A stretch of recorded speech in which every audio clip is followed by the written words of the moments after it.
Halo guys, welcome back to my channel. Sebelum mulai, udah subscribe belum nih? Kalau belum, subscribe dulu lah. Oke, kalau sudah, tanpa banyak cocot, apalagi bacot, langsung aja yuk disedot. Oke guys, pada kesempatan kali ini kita coba bahas Kikinji season 4. Kebetulan baru-baru ini Mimin baru dapat infonya. Di bawah langit yang gelap, terlihat ada seekor elang yang sedang terbang, lalu dia mendarat dan berubah menjadi manusia. Setelah berubah menjadi Raja Wali Raksasa dan terbang tanpa henti selama beberapa hari, aku merasa sangat letih. Dan ini belum pernah terjadi sebelumnya. Mengapa aku menjadi selemah ini? Aku tak bisa menyembunyikannya. Akibat dari muncul sebelum waktunya dari es itu perlahan mulai terlihat. Sepertinya kondisiku akan terus menurun selagi aku masih punya tenaga. Aku harus menyelesaikannya sebanyak mungkin. Dan saat terbang, aku merasakan ada getaran yang tiba-tiba, sebuah kekuatan yang menarik dan memanggilku dari jauh. Hal ini tak bisa aku gambarkan, namun terasa sangat akrab, aneh sekali. Pasti di depan sana ada hal yang sangat penting yang terjadi. Kemudian orang tersebut yang bernama Gautama mengeluarkan roda hitam kampas surgawi. Biar ku intip ke dalam roda takdir. Roda kompas ini mengingatkan bahaya seseorang iblis besar telah hadir. Ini bukan kebetulan, lokasi iblis itu 100% adalah kebenaran, ucap Gautama. 300 km ke selatan, tempat itu adalah Gunung Buah Bunga. Iblis besar yang memanggilku dengan jiwanya, ini pasti adalah, gumam Gautama. Kemudian scene berganti ke Gunung Buah Bunga. 300 tahun yang lalu, Gunung Buah Bunga memiliki air yang sangat jernih dan banyak buah persik. Terlahir dari sebuah batu, iblis besar yang bernama Sun Wukong adalah rajanya siluman kera. Dan semua siluman kera hidup dan bermain dengan bahagia di sana. Namun pada saat ini, gunung itu memiliki raja baru. Kemegahannya telah hilang dan suara bahagia dari para monyet yang sedang bermain sudah hilang di sana. Terlihat beberapa siluman kera sedang menyiksa siluman kera lainnya. Beraninya kau menantangku, hanya kematian yang akan menunggumu jika kau menantangku. Gunung Buah Bunga saat ini adalah milikku. Semua siluman kera harus makan daging manusia. Kalianlah yang tersisa yang menentang perintahku dan hanya makan tumbuhan saja, dasar monyet pemberontak, ucap Raja Kera Jenggot Putih. Tolong maafkan aku tak bisa melakukannya. Kumohon lepaskan aku, ucap seekor monyet. Jangan bercanda, kau tak punya pilihan lain selain menurut kepada Raja Kera Jenggot Putih, ucap kera yang lain. Lihatlah, ini bocah yang kami culik dari desa manusia. Cepatlah makan dia, ucap seekor kera yang baru datang. Aku tidak mau, ucap segerombolan kera yang tidak mau memakan manusia. Makanlah, setelah kau mencobanya sedikit, kau pasti akan ketagihan. Dan setelah kau mendapatkan jiwa kegelapan, kau akan tahu apa kenikmatan yang sebenarnya. Kalau kalian tetap tidak mau, kalian semua akan kuhabisi, ucap Raja Kera Jenggot Putih. Tak bisa kuterima, anak manusia ini sangat imut. Gimana bisa kami memakannya, ucap seekor kera. Jangan bodoh, masa berkuasa Sun Wukong sudah berakhir. Peraturannya tak berlaku lagi di sini. Saat ini aku Jenggot Putih adalah Raja Gunung Buah Bunga ini, ucap Raja Kera Jenggot Putih. Sun Wukong adalah rajaku dan akan selamanya menjadi rajaku. Aku tak mau makan manusia, aku hanya mau makan tumbuhan, ucap seekor kera. Dasar makhluk yang menyedihkan, kau terjebak di masa lalu. Sun Wukong yang kau puja telah meninggalkanmu lama sekali. Sekarang kau menolak niat baikku. Aku sangat merasa tersinggung, ucap Raja Kera Jenggot Putih. Tak lama kemudian, tiba-tiba terjadi sebuah gempa. Semua orang keheranan dengan gempa tersebut. Gempa ini sangat besar, ucap kera-kera yang ada di sana.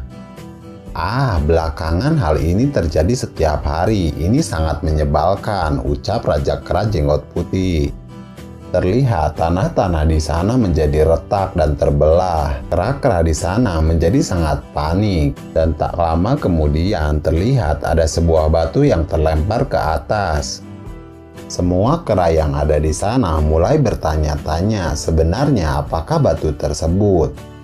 "Aku sangat kaget setengah mati," ucap kera-kera yang ada di sana. "Kalian semua berhenti membuat keributan, dengarkan perintahku," ucap Raja Kera Jenggot Putih.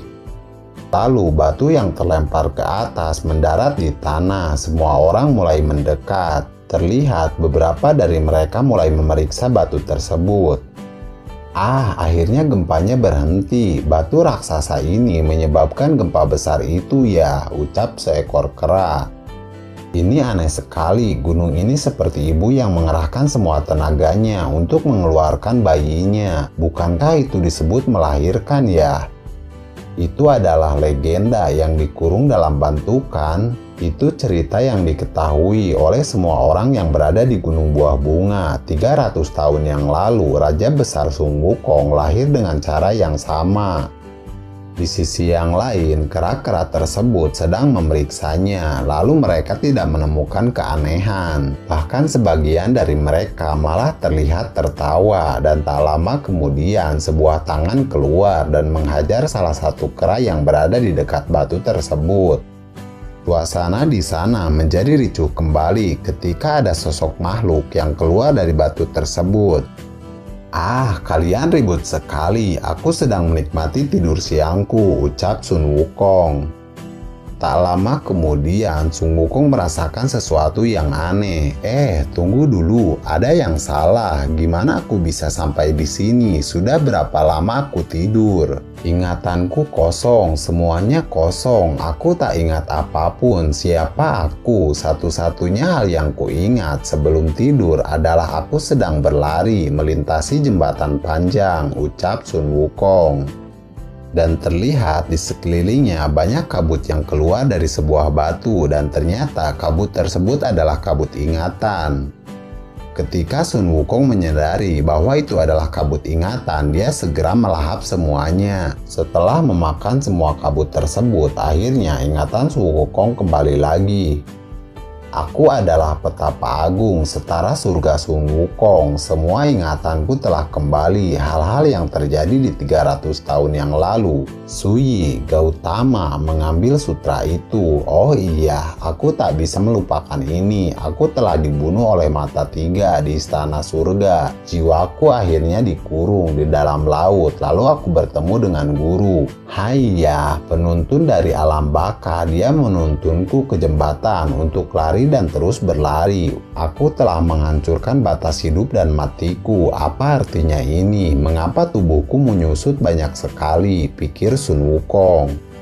Raja besar, gimana sekarang? Legenda itu ternyata benar. Itu adalah Sun Wukong. Dia meninggalkan Gunung Buah Bunga ratusan tahun yang lalu. Kenapa dia keluar lagi dari dalam batu sekarang? Ucap kera-kera yang ada di sana. Jangan konyol, aku tak bisa percaya itu bisa terjadi. Terserahlah, siluman monyetku, bunuh dia, ucap Raja Kera Jenggot Putih. Baiklah Raja Kera, ucap semua kera yang ada di sana. Terlihat kera-kera yang ada di sana mulai menyerang Sun Wukong, namun serangan tersebut tidak berefek sedikit pun kepada Sun Wukong. Terlihat saat diserang, Sun Wukong malah acuh tak acuh. Dia malah bergumam, apa artinya ini? Aku jadi kecil seperti ini. Apakah aku harus tumbuh lagi? Ini sangat menyebalkan, gumam Sun Wukong. Ketika serangan tersebut tak berefek karena Sun Wukong kesal, dia langsung menghajar semua kera yang menyerangnya. Hanya dengan sekali serangan, semua kera yang menyerang Sun Wukong terpental dan terbang ke semua arah. Karena aku sedang kesal, kulampiaskan kepada kalian semua. Sekarang aku merasa lebih baikan setelah menghajar kalian, ucap Sun Wukong. Kera-kera yang lain juga terlihat ketakutan. Ayo kita kabur saja, ucap kera-kera yang ada di sana.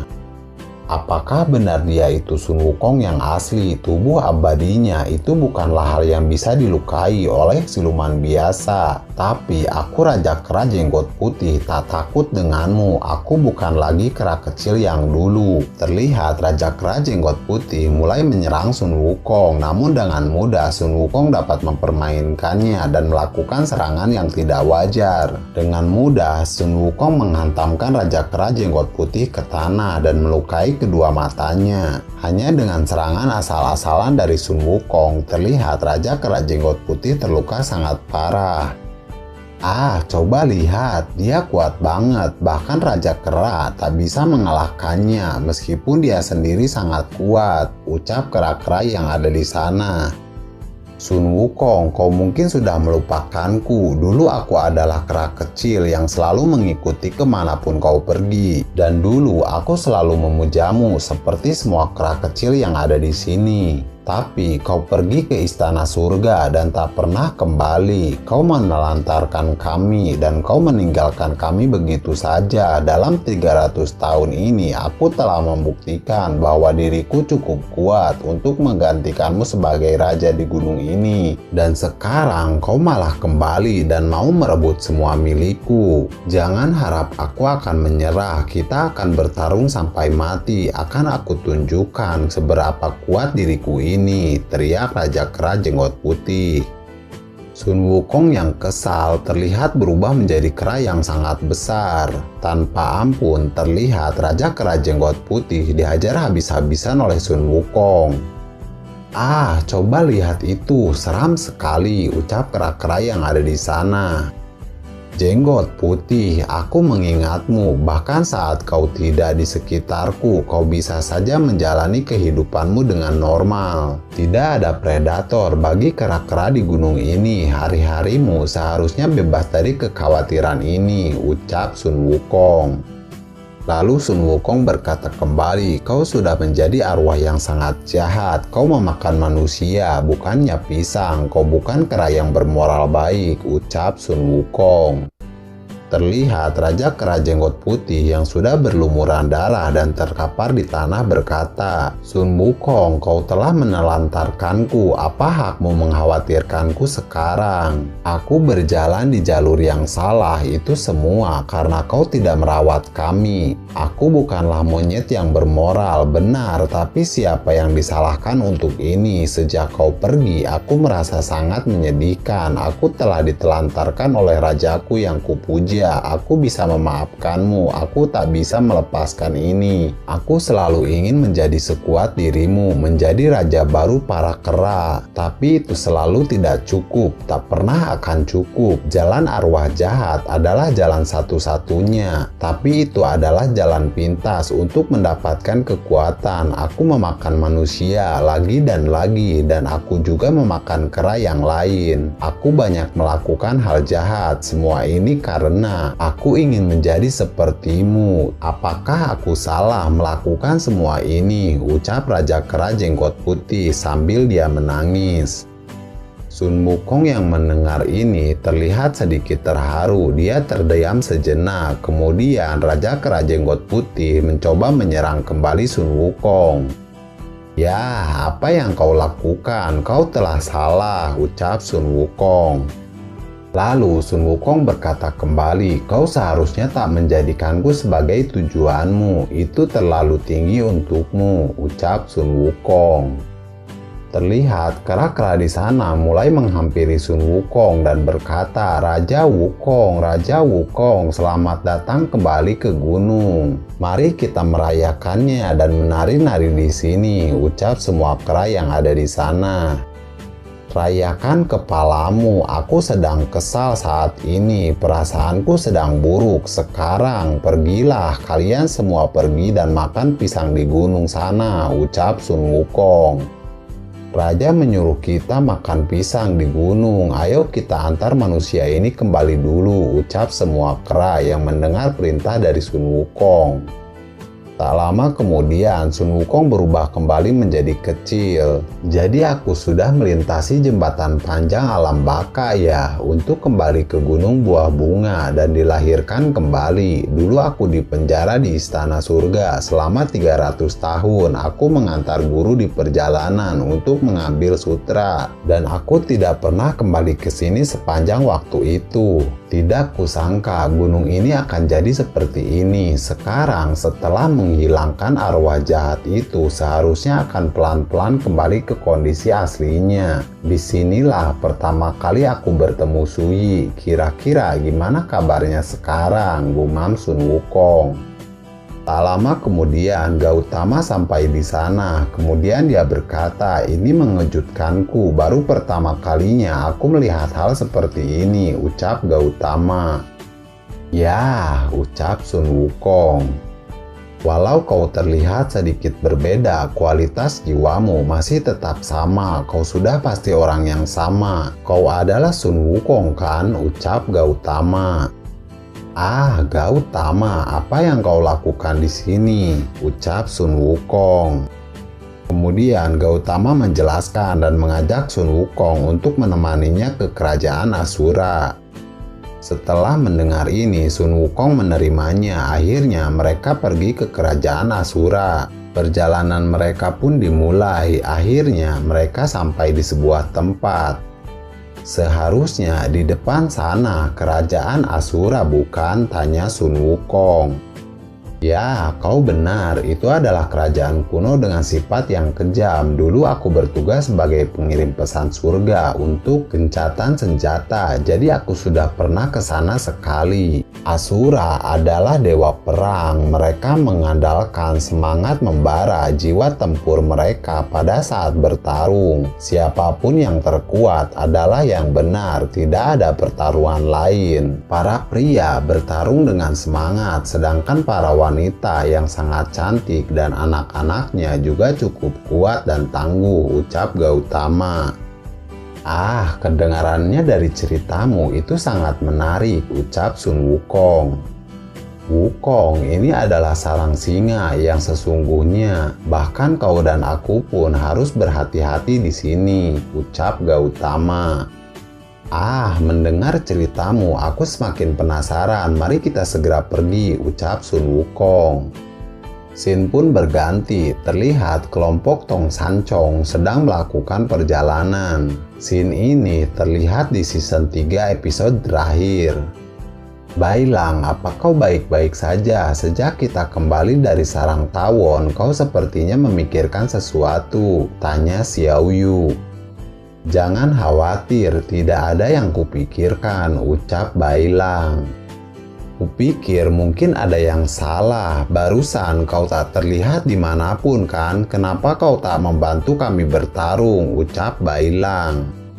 "Hei, jangan bercanda. Sebagai satria nomor satunya Xiao Yu, kewajiban untuk melindunginya ada padamu. Sekarang, gara-gara kau gagal, kau akhirnya menyalahkanku. Kau seharusnya menyalahkan dirimu sendiri karena kau telah gagal memenuhi kewajibanmu satu-satunya ini," ucap Baji.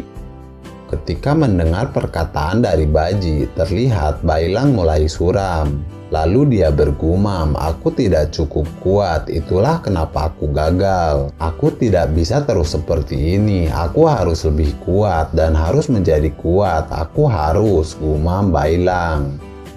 Di sisi lain, Ton Sancong menyadari ada sesuatu hal yang aneh. Langit sangat hitam dan gelap. Terlihat petir menyambar ke sana kemari. Awan di depan kelihatannya sangat buruk. "Badai akan datang, ayo segera bergegas," ucap Tong Sancong. Scene berganti kembali ke daerah Asura. Di sana dikenal sebagai dewa perang. Para Asura adalah bagian dari surga 10 juta tahun yang lalu. Kemudian mereka berpisah dan tinggal di dunia manusia. Diperlihatkan ada 4 raja dari Asura. Yang pertama ada Raja Pengabayan, Raja Rahu. Yang kedua Raja Kesedihan, dia bernama Raja Pepaciti. Yang ketiga adalah Raja Ratapan, bernama Paharada. Yang keempat ada raja putus asa, dia bernama Karakhanta. Dan bonus yang kelima ada raja kesenangan, dan dia bernama Susurata. Di kota tersebut terlihat anak-anak sedang bermain dan Sun Wukong sudah tiba di sana. Kerajaan Asura ini adalah tempat di mana dewa pun tak berani memasukinya sembarangan. Rupanya tempat ini cukup aneh, cuma ada anak-anak dan wanita dewasa ya, pikir Sun Wukong. Gautama, tadi kita kesini mau apa ya? Tanya Sun Wukong.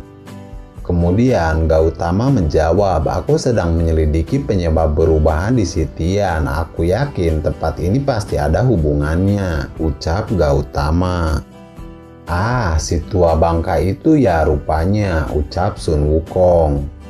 Guru Distrarasta sendiri mengakuinya. Aku sendiri juga curiga dan melakukan sedikit penyelidikan yang akhirnya menyebabkanku terluka parah. Sekarang kita sudah di sini secara langsung. Aku harap kita bisa mendapatkan bukti yang cukup kuat. Dan awalnya aku mau kesini sendiri saja, jadi keberhasilanku tak bisa dijamin. Namun sekarang kau bersamaku, keadaan kali ini akan menjadi lebih baik, ucap Gautama. Hei, tak usah bilang seperti itu, aku jadi malu, ucap Sun Wukong. Tak ada salahnya untuk mengatakan isi hatiku kan, ucap Gautama.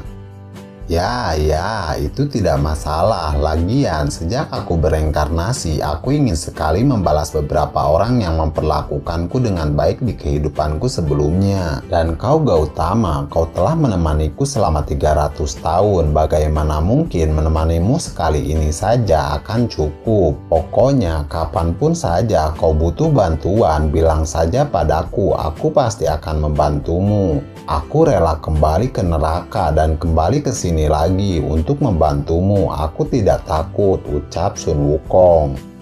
Karena kau sudah bilang begitu, aku menjadi tidak sungkan. Aku butuh bantuanmu dalam 3 hal. Saat kita menyelesaikan semuanya, akan kuanggap hutangmu lunas, ucap Gautama.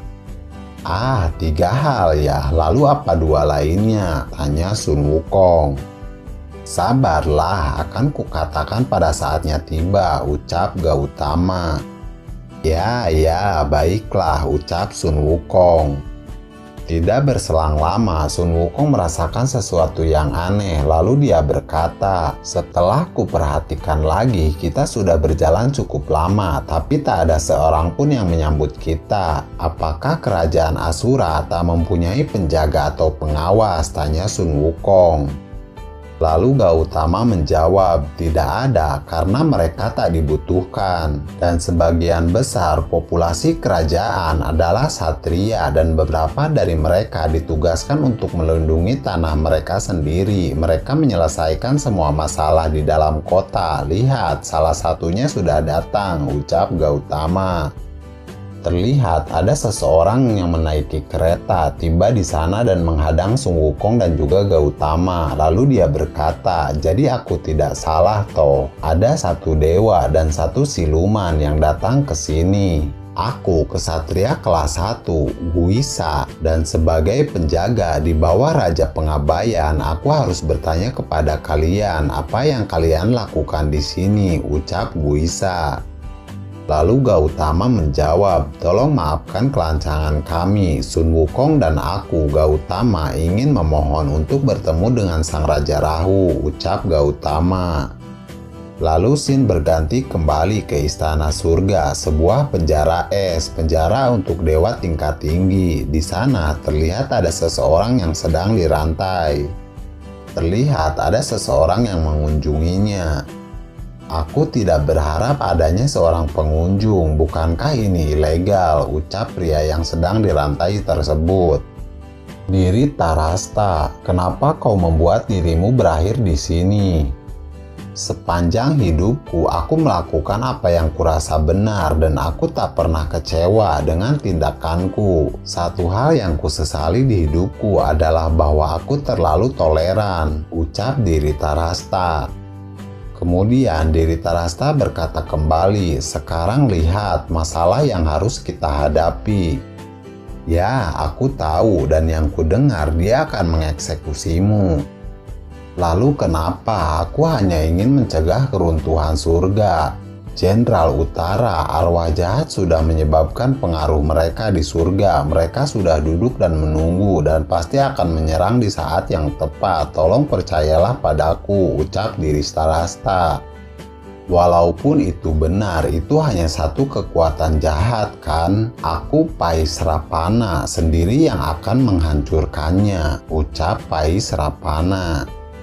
Ah, begitu ya. Dengan ini aku bisa merasa lega. Tolong kembalilah sekarang. Pembicaraan ini ilegal, ucap Diri Tarasta. Kemudian di saat sendiri, Diri Tarasta bergumam pada dirinya sendiri, apakah Disitian akan sungguh mengeksekusiku? Mungkinkah dia lupa bagaimana kita melalui masa lalu dulu? Lalu diperlihatkan masa lalu tentang Disitian dan Diri Tarasta. "Gimana lukamu?" ucap Diri Tarasta. "Aku tidak apa-apa, namun sepertinya kita terkepung," ucap Disitian. "Ah, begitu ya. Namun kita akan keluar dari sini bersama-sama apapun yang terjadi," ucap Diri Tarasta. "Ya, baiklah. Jika kita selamat, kita akan selamat bersama-sama. Jika kita mati, kita akan mati bersama-sama juga," ucap Disitian.